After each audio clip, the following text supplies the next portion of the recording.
understand Christ as priest? These are questions that are being discussed and debated in schools of theology since the beginning of Christianity, and this discussion continues on till the present. In fact, I know some members of CFD from time to time would also discuss the same topic. The topic is whether Christ is a priest.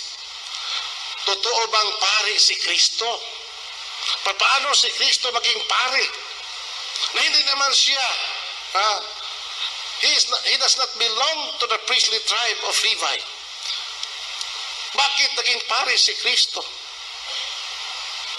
My dear brothers and sisters, it is our firm conviction that Jesus Christ is a priest, that his priesthood does not come from human descent, unlike the Levitical priesthood of old. Christ's priesthood has its eternal origin. That means he has the priesthood that is unique and superior to any priests of human origin. The letter to the Hebrews again is very specific in identifying Christ as the one priest in the line of Melchizedek, which Father Abi already discussed this morning.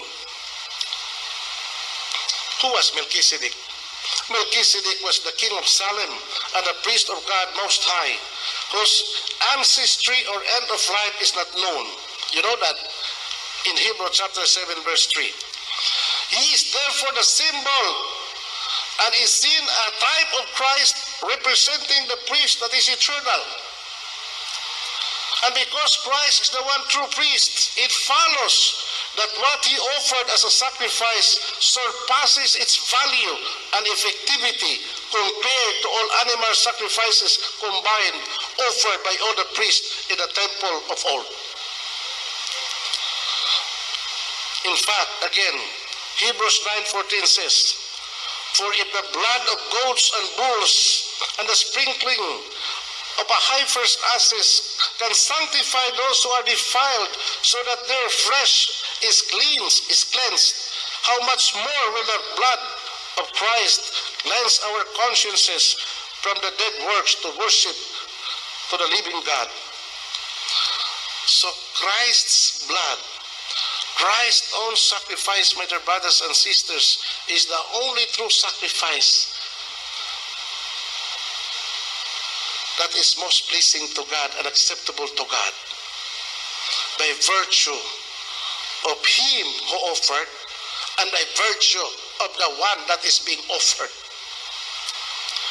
He is the true Lamb of God that takes away the sins of the world. He is the unblemished Lamb whose own sacrifice perfects all sacrifices of the old law. Christ's priesthood is perfect and unique because he is both priest and the victim. That is why his sacrifice is pleasing to the Father, for he sacrificed his own body for the forgiveness of sins and for the salvation of the whole world. Now, my dear brothers and sisters, we have Christ, the one true priest of the new covenant. All of the New Testament priests, including my own priesthood, including the priesthood of Father Abi, and all the priests of the church today, draws its origin and source from the one priesthood of Jesus Christ. We priests under the new covenant are the extensions and participation of the one priesthood of Jesus Christ. Without Jesus Christ, without Christ as our priest, we have no right to exist as priests today. The Catechism of the Catholic Church, paragraph 1548 states clearly, Christ is the source of all priesthood. And the priest of the old law was the figure of Christ, and the priest of the new law acts in the person of Christ. So the old law priesthood is a figure of Christ. We priests today acts in the person of Christ. Our function as priests is ministerial. That means we act in persona Christi. What we officially do as priests, we do it as Christ's minister and representative. That means our understanding on the nature of our priesthood is based on the truth of Christ's priesthood. That was the language of St. John Paul II when he was asked, Holy Father, how do we identify ourselves as priests? He was asked by a group of priests who visited him in Vatican. And you know what was the direct answer of the Pope? If you want to know your identity as priests, then look up to Jesus. Know Jesus. There you have your identity.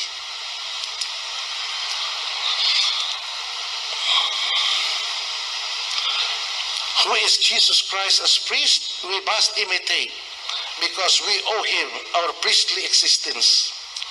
And to live our priestly existence is the very essence of our priestly life. One time, aside